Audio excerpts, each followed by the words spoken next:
अहिंसा परमो धर्म की, महावीर भगवान की। प्रातः स्मरणे परम पूजाचार्य गुरुवर श्री विद्यासागर जी मुनि महाराज की जय।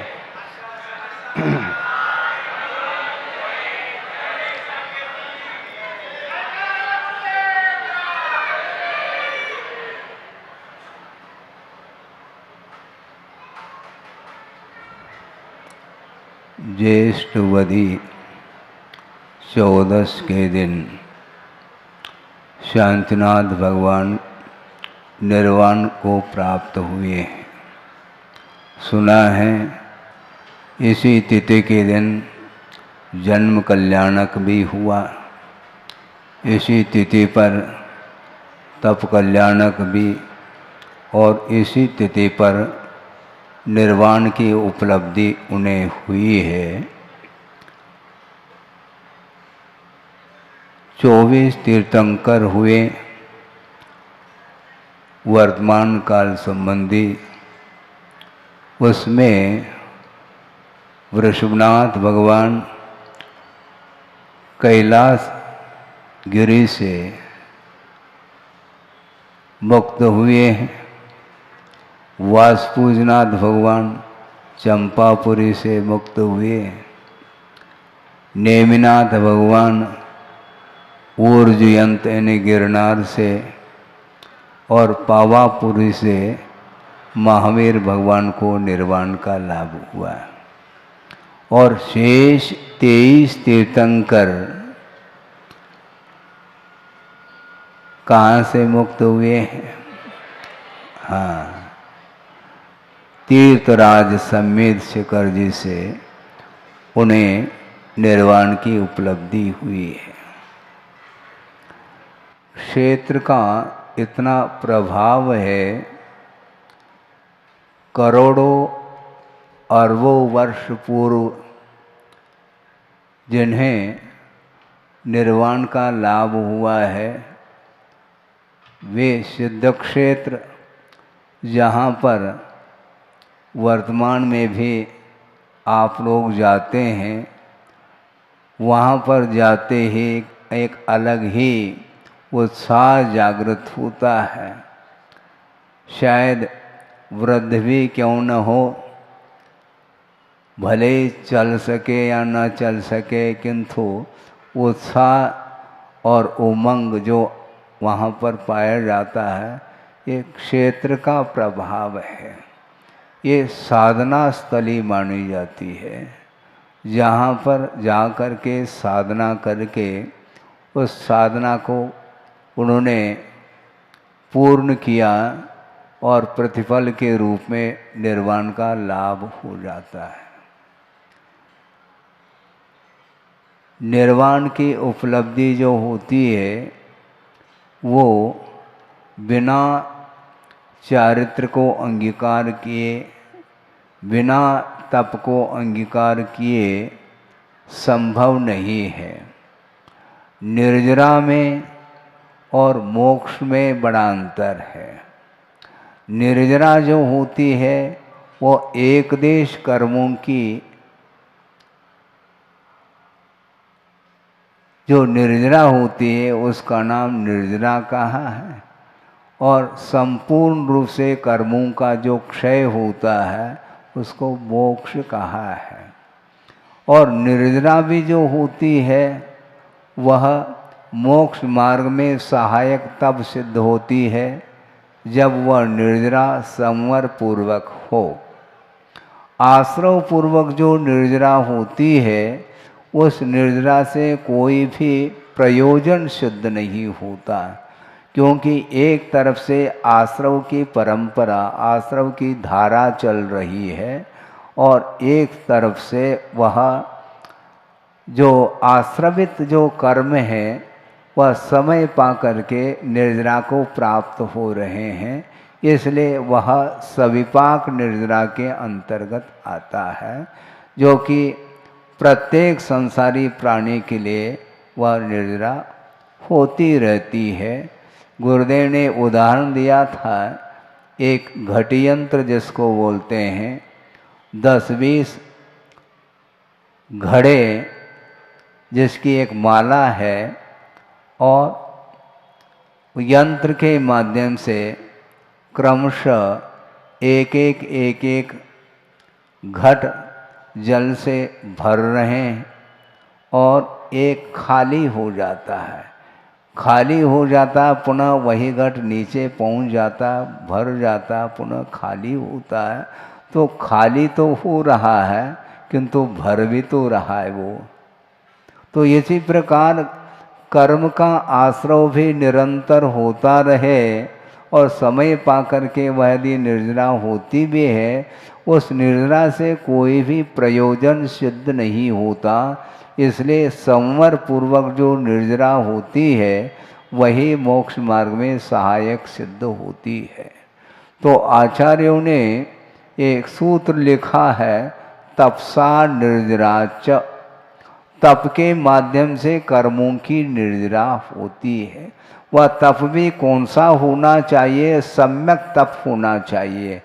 एक बाल तप का भी वर्णन आता है आगम में।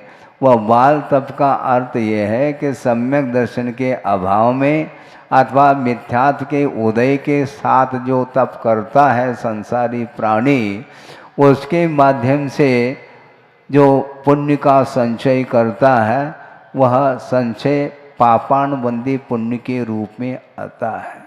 इसलिए वह उत्तम तप के कोटि में नहीं आता। तप करना चाहिए, तप के माध्यम से निर्जरा होती है, किंतु वह तप बाल तप नहीं होना चाहिए। बाल तप का अर्थ अज्ञानी का जो तप होता है उसका नाम बाल तप कहा है। प्रसंग बना रहा हूँ क्योंकि मोक्ष कल्याणक भी है और तप कल्याणक भी है और जन्म कल्याणक भी है। तो जन्म कल्याण का अर्थ तो ये है कि जन्म लेने की सार्थकता जिसमें सिद्ध हो उसका नाम कल्याणक है। जन्म तो संसारी प्राणी अनंत काल से जन्म ले रहा है और मरण को प्राप्त हो रहा है, इसलिए उनके लिए जन्म जयंती मनाने की कोई भी आवश्यकता नहीं, कोई औचित्य नहीं है, जन्म जयंती मिठाई बांटो, आप बांटते जाओ। क्योंकि पंचम काल में वस्तुतः देखा जाए जो संसारी प्राणी का जो जन्म हो रहा है वह सम्यक के साथ नहीं हो रहा है। बर्थडे किसकी जयंती मनाना चाहो आप?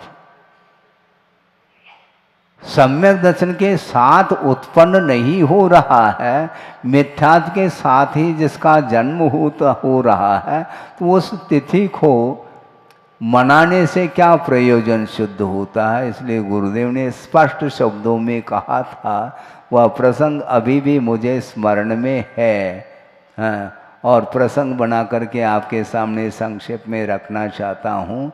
79 की बात है, 1979 सन 78 में गुरुदेव नयनागिरी में उन्होंने वर्षा योग की स्थापना की संघ के साथ, और वर्षा योग संपन्न करके शीतकाल व्यतीत करने के लिए कुंडलपुर सिद्ध क्षेत्र पहुँच गए।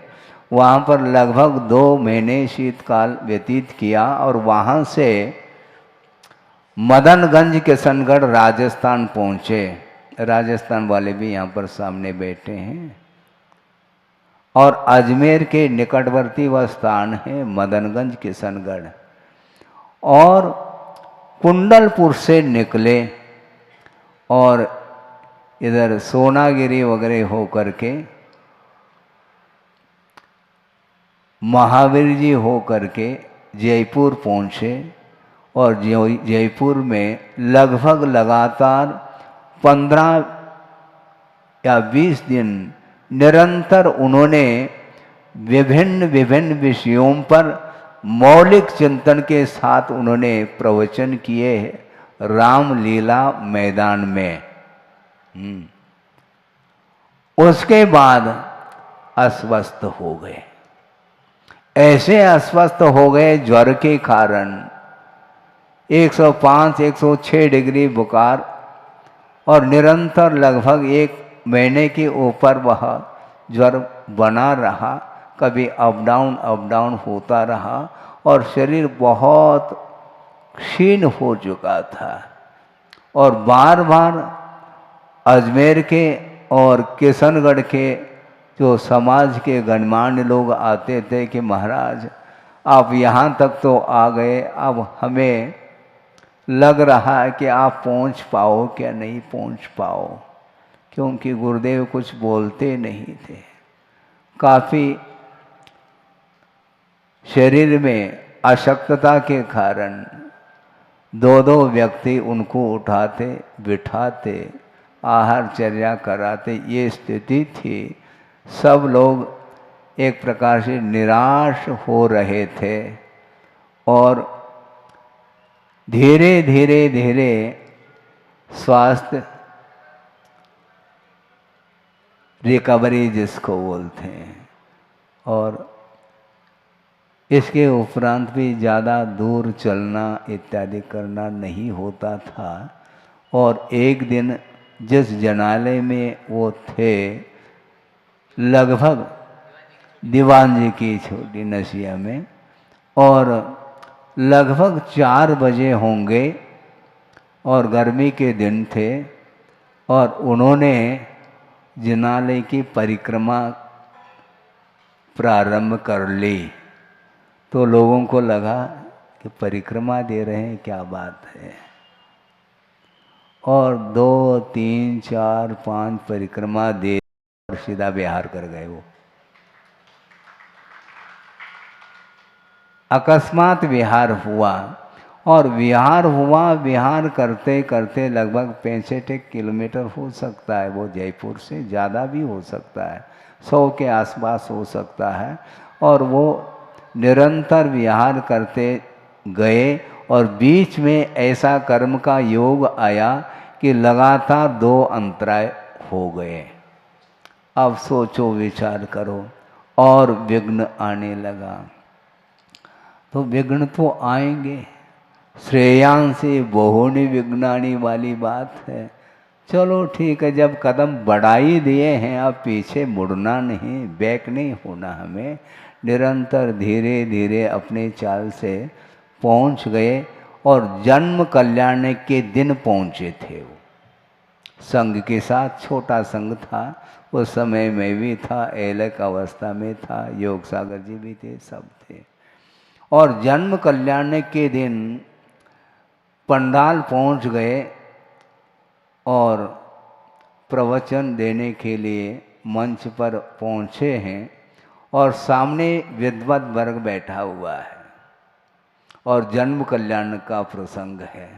तो उन्होंने सोचा विद्वत वर्ग सामने है तो उनके लिए खुराक मिलना चाहिए, और उन्होंने जन्म कल्याण के प्रसंग को लेकर के इतने स्पष्ट शब्दों में बोला है कि वस्तुतः तीर्थंकरों का जो जन्म कल्याणक होता है, उनकी जन्म जयंती मनाने की सार्थकता सिद्ध होती है।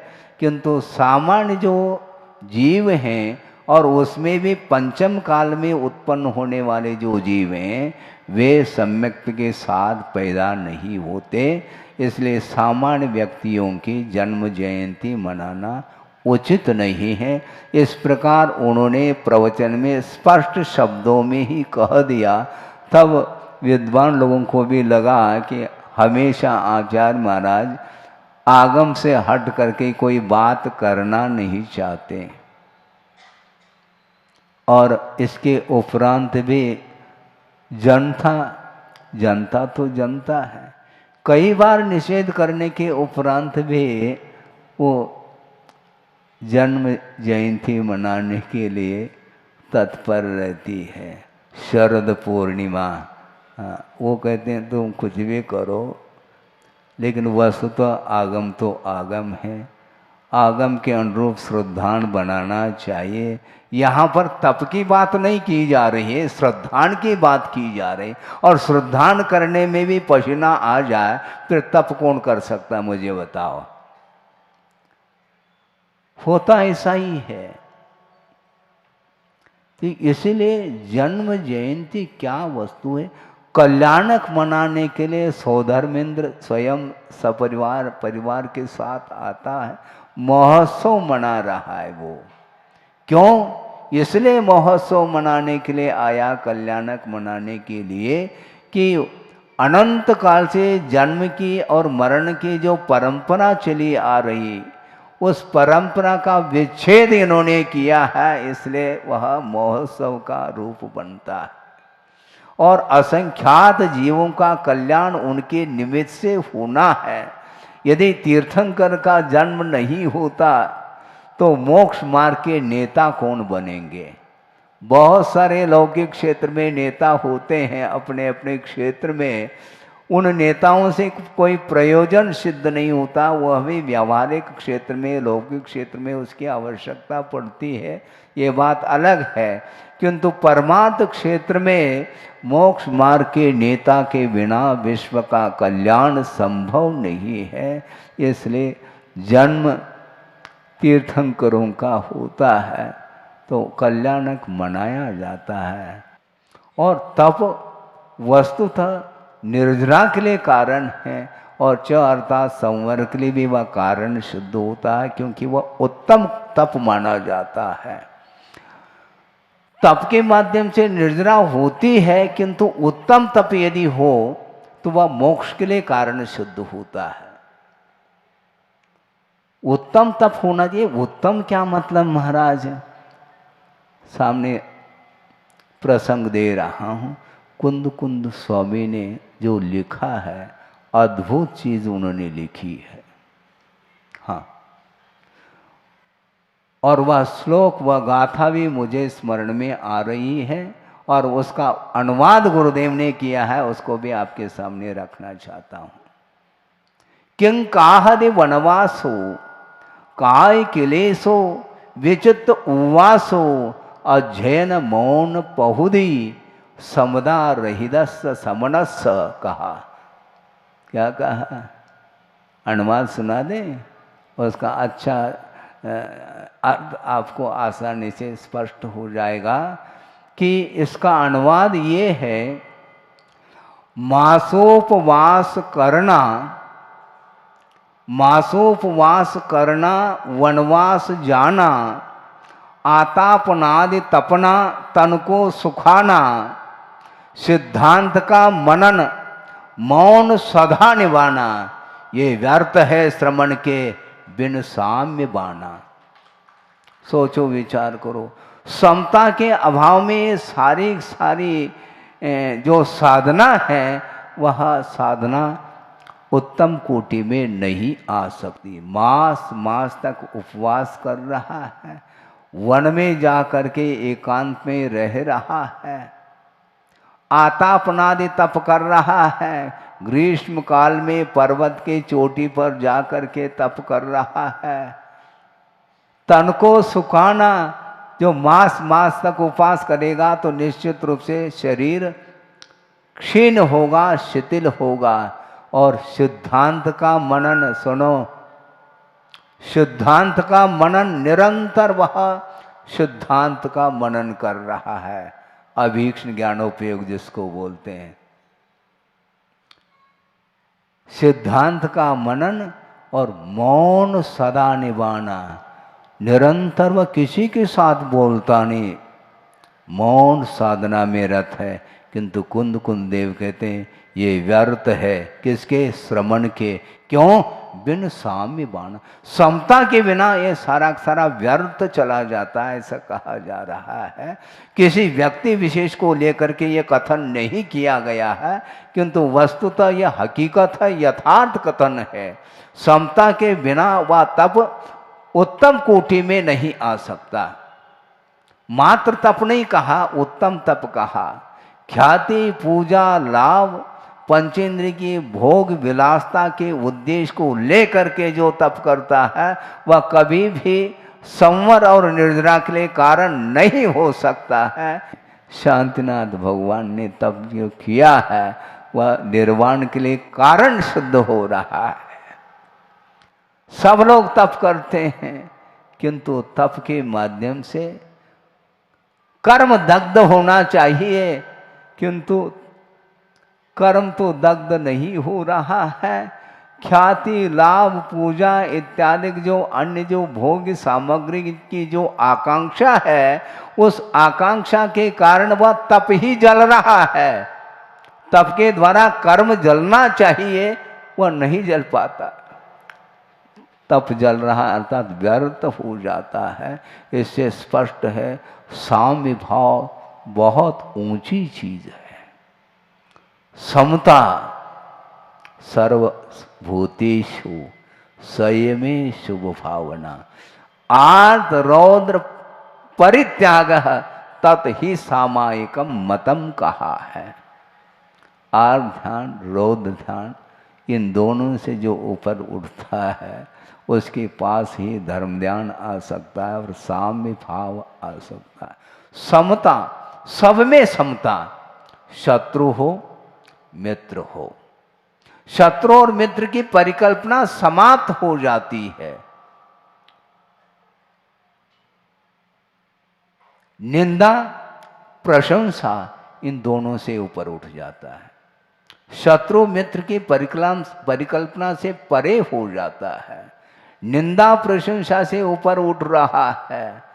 और काच और कंचन इन दोनों में समदृष्टि जिनकी है, और क्या, जीवित मरणे समो समो, जीवन और मरण इन दोनों में साम्य भाव। बहुत कठिन है, आ सकता है क्या? जीवन और मरण इन दोनों में साम्य। जीने की भी इच्छा नहीं, मरने की भी इच्छा नहीं। जीवन मरण किसका होता है? जीवन हो किसका रहा है, मरण किसका हो रहा है? वस्तुतः पर्याय उत्पन्न होती है और पर्याय नष्ट हो जाती है, द्रव्य तो कायम बना रहता, अविनश्वर तत्व है। जब द्रव्य अविनश्वर है, नष्ट नहीं हो सकता, किससे भीति है? संसारी प्राणी सर्प से डरता है, सर्प से डरता है, व्याघ्र से डरता है, अन्यान्य और जो क्रूर वन्य पशु है उससे वह डरता है, भयभीत होता है। क्यों? क्योंकि उसको मरण से भीति है। जिसको मरण से भीति नहीं, वह वन्य पशुओं के बीच में ही रहना पसंद करता है। सोचो, विचार करो। तप अलग वस्तु और उपसर्ग अलग वस्तु। परिचय सहन करना, तप को अंगीकार करना, यह अलग विषय है। और इससे भी और एक कदम आगे जाकर के प्रतिकूल वातावरण में भी जाकर के वह कर्म निर्जना करने के लिए पहुंचा है, वह साधक माना जाता है। किसी से भी वैर नहीं है, किसी से भी शत्रुता नहीं है, किसी से भी मित्रता नहीं है, किसी के प्रति कोई स्नेह नहीं, कोई लगाव नहीं। कि लगाव ही संसार के लिए कारण है। हाँ, क्योंकि स्नेह वस्तुतः प्रमाद माना जाता है। और प्रमाद का अर्थ क्या होता है? कुशलेषु अनादर प्रमाद कहा। जो कुशल कार्य है, रत्नत्रय की साधना, यह कुशल कार्य माना जाता है। इसके प्रति जो अनादर का भाव आता है उसका नाम प्रमाद माना है। इसलिए प्रमाद में एक स्नेह आता है। स्नेह के कारण वह गंतव्य तक नहीं पहुंच पाता। किसी व्यक्ति विशेष के प्रति अटैच होना ये ठीक नहीं है, क्योंकि वात्सल्य इससे पृथक अपना अस्तित्व रखता है। वात्सल्य वस्तुतः सम्यक दर्शन का अंग है, जबकि प्रमाद सम्यक दर्शन का अंग नहीं। स्नेह सम्यक दर्शन का अंग नहीं, बल्कि वह प्रमाद का भेद माना गया है। किसी के साथ भी स्नेह नहीं रखो, वात्सल्य रखो। और वात्सल्य रखेंगे तो स्वयं का सम्यक दर्शन मजबूत होगा, और जिसके पास सम्यक दर्शन नहीं है तो उत्पन्न होगा। किसी के प्रति हम वैर भाव रखते हैं तो निश्चित रूप से स्वयं का अहित होगा। दूसरे का अहित जो होगा या होना है वो उसके कर्म के अधीन है, किंतु दूसरे के प्रति शत्रुता का भाव रखना, दूसरे के प्रति द्वेष भाव रखना, दुर्भावना रखना, इसके माध्यम से स्वयं का अहित होता है। इसलिए कभी भी साधक श्रवण लोग इस चक्कर में नहीं आते। उनको तो साम्य भाव से स्नेह है। यदि स्नेह रखना है तो समता के साथ स्नेह रखो, लगाव रखो। लोभ रखना है तो किसके प्रति लोभ? रत्नत्रय के पालन करने के प्रति लोभ होना चाहिए। और क्रोध करना है तो कर्म के ऊपर क्रोध करो, नो कर्म के ऊपर क्रोध करना छोड़ो। नो कर्मता जिसके निमित्त से कर्म अपना फल देता है उस निमित्त को ही नो कर्म माना है। वह चेतना, चेतनात्मक जितने भी पदार्थ हैं वे कर्म के फलदान देने में एक निमित्त के रूप में उपस्थित होते हैं। इसलिए उनके प्रति हमारा कोई भी वैर भाव नहीं रहेगा। उसके प्रति क्रोध नहीं आएगा। क्रोध करो अपने ऊपर, अपने कृत्य के ऊपर हमें क्रोध करना है। मोह के ऊपर क्रोध करो, क्रोध के ऊपर क्रोध करो। दूसरे के ऊपर हमें क्रोध नहीं करना है, क्योंकि दूसरे के ऊपर क्रोध करने से क्रोध का बंध होता है। और कषाय के बंध से या मोह के बंध से आप ऊपर उठना चाहो तो उसमें एक ही सॉलिड साधन है, साम्य भाव रखना। पहाड़ टूट सकता है, टूटेगा, किंतु साधना में कोई अंतर नहीं आना चाहिए। हाँ, ये बात अलग है, आज वर्तमान में पंचम काल चल रहा है, दीर्घ सहनन का अभाव है, मैं मानता हूँ और आचार्य महाराज भी जानते हैं। इसके उपरांत भी उनका ये कहना है दीर्घ सहनन नहीं, कोई बाधा नहीं, चार दीवार के बीच में रहो किंतु अरहंत सिद्ध करते रहो। आर ध्यान से जो बचेगा उसको दीर्घ सहनन मिलेगा, ये ध्यान रखो। क्योंकि धर्म ध्यान के माध्यम से मोक्ष मार्ग की सामग्री भी मिलती है। हमें बिल्कुल प्योर धर्म ध्यान करना है, क्योंकि शिकुल ध्यान तो संभव नहीं। और धर्म ध्यान से वंचित होंगे तो निश्चित रूप से आर्त ध्यान और रौद्र ध्यान में झुलस करके वह और संसार की यात्रा, संसार में परिभ्रमण करना पड़ेगा। इसलिए वस्तुतः उत्तम तप का अर्थ साम्य भाव रखना। कुंद कुंद देव ने क्या दिया है, और इसके उपरांत भी यदि मान लो हम लोगों की आंखें नहीं खुलती है तो कौन खोलने वाले? साक्षात प्रभु भी विराजमान हो जाए तो हम लोगों के आंखों को वो खोल नहीं पाएंगे, क्योंकि हम खोलना नहीं चाहते हैं। हाँ, हम बंद ही करना चाहते हैं। तो इसलिए वो कहते हैं ठीक है भैया, एज यू लाइक, तुम्हारी जैसी मर्जी वैसा कर लो। हाँ, कर्तव्य के अपेक्षा से गुरु बोध देते हैं, किंतु बोध को सुनने वाला कौन है? सुन करके भी वह अमल नहीं करना चाहता है। गुरु के वचनों की, जिनवाणी की जो उपेक्षा करेगा, अवज्ञा करेगा, तो उसके लिए सुनने के लिए फिर कान नहीं मिलेंगे। हैं? मिलेंगे क्या? कान मिलना तो फिर भी ठीक है, सोच विचार करने के लिए, चिंतन आदि करने के लिए मन नहीं मिल पाएगा, क्योंकि हमने देव शास्त्र गुरु की उपासना करनी चाहिए थी, किंतु अवज्ञा की है। इसके कारण ही कर्म का बंध होता है। इसलिए तप करना सीखो, आचार्य कहते हैं। थोड़ा सा तप कर लो, कोई बाधा नहीं। शक्ति के अनुरूप कर लो, कोई बाधा नहीं है, किंतु विपरीत तप नहीं करना, ये कहा गया है। उत्तम तप करो, और तप कल्याणक हम मना रहे हैं। हम बड़े बड़े जो तपस्वी हुए हैं, उनकी उपासना करके ही हम अपने आप को संतोष का अनुभव हम कर सकते हैं।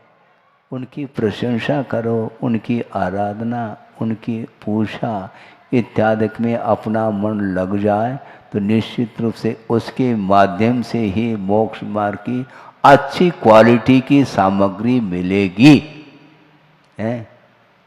हनुमान को देखा आपने, वज्र से नाराज सनन था उनका, और विमान से नीचे गिर गए, प्रतिमानुक पड़ा क्या नहीं, और चट्टान चूर चूर हुआ, ये ध्यान रखो, उनको कुछ नहीं हुआ। ऐसा क्यों? इसी का नाम दीर्घ सनन। इस प्रकार के दीर्घ सनन को संसारी प्राणी ने अतीत में अनंत बार प्राप्त कर लिया है, किंतु उस दीर्घ सनन का सदुपयोग नहीं किया। दुरुपयोग करने के कारण संसार में परिभ्रमण बार बार कर रहा है। दुरुपयोग मत करो।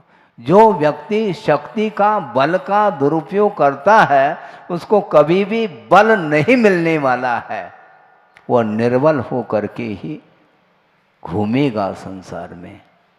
कभी आप भयो बलहीन, सबलन कर खायो अति दीन। बलवान हो जाता है तो उस बल का पावर, उसका प्रयोग निर्बल व्यक्ति के साथ करता है, वो ठीक नहीं, क्योंकि वर्तमान में निर्बल है। किसी कर्म के उदय से उसके पास बल नहीं है, किंतु कालांतर में उसके पास जब बल आएगा, फिर जिसने पछाड़ा है उसको पछाड़ेगा वो।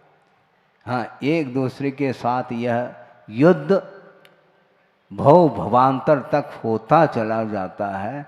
इसलिए वस्तुतः सम्यक तप करने के लिए अवसर मिला है। तप के माध्यम से ही केवल ज्ञान उत्पन्न होने वाला है। सोचो, विचार करो। साम्य भाव लाना चाहो बहुत कठिन है। श्रवण के लिए भी वह दुर्लभ वस्तु है, ऐसा कुंद कुंद स्वामी कह रहे हैं। सारी सारी साधना एक तरफ और साम्य भाव एक तरफ है। ऐसे भी होते हैं, अभव के बारे में भी कहा जा रहा है कि वह इतना घोर तप करता है, घानी भी उसको पेल दो वो उफ नहीं करता, और शुक्ल ध्यान के माध्यम से नवे ग्रेवे की ऊंचाई को प्राप्त कर लेता है, किंतु साम्य भाव का अभाव उसके अंदर है। घानी में पेल दो, भयानक उपसर्ग हो जाए, वह सब सहन कर रहा है, किंतु किमर्थम, समता के लिए नहीं, साम्य भाव से वह वंचित है। इतना भयानक उपसर्ग होने के उपरांत भी एक भी कर्म प्रकृति का संवर नहीं कर पा रहा है। इसलिए आचार्य कहते हैं, सहनन भले ही हीन मिले कोई बाधा नहीं, किंतु शक्ति के अनुरूप उत्तम तप करने का पुरुषार्थ करना चाहिए। महाराज हम क्या करें? आप कहेंगे हम क्या करें महाराज, आपको कुछ नहीं करना, तप करना चाहते हो कोई बाधा नहीं, कर सकते हैं, मंच खाली है। यदि नहीं करना चाहते हैं तो कोई बाधा नहीं, जो कर रहे हैं उनकी उपासना करो।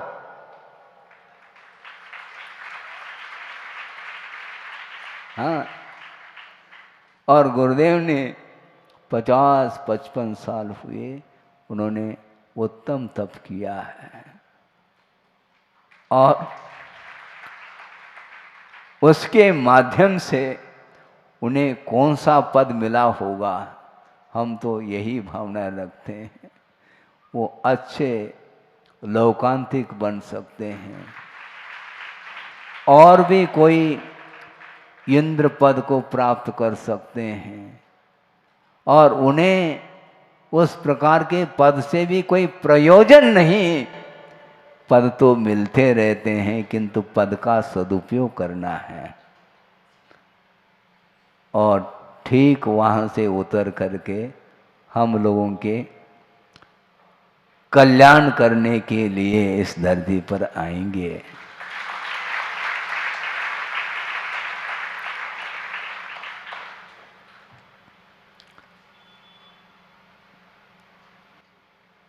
महापुरुष इसी प्रकार के होते हैं। महापुरुष की कोटि में इनको ले लें, कोई अन्योक्ति नहीं है।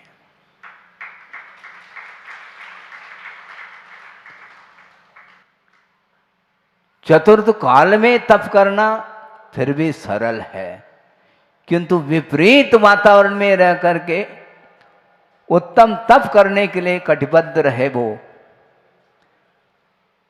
और इसके माध्यम से साथ से पुण्य का संचय किया है, और अतीत के जो पाप कर्म थे उनको भस्म कर दिया, ये ध्यान रखो। इसलिए ये अवसर है हम और आप लोगों के लिए। हम और आपके बीच में गुरुदेव नहीं रहे, इसके उपरांत भी उनकी जो साधना है वह आज भी जीवित है।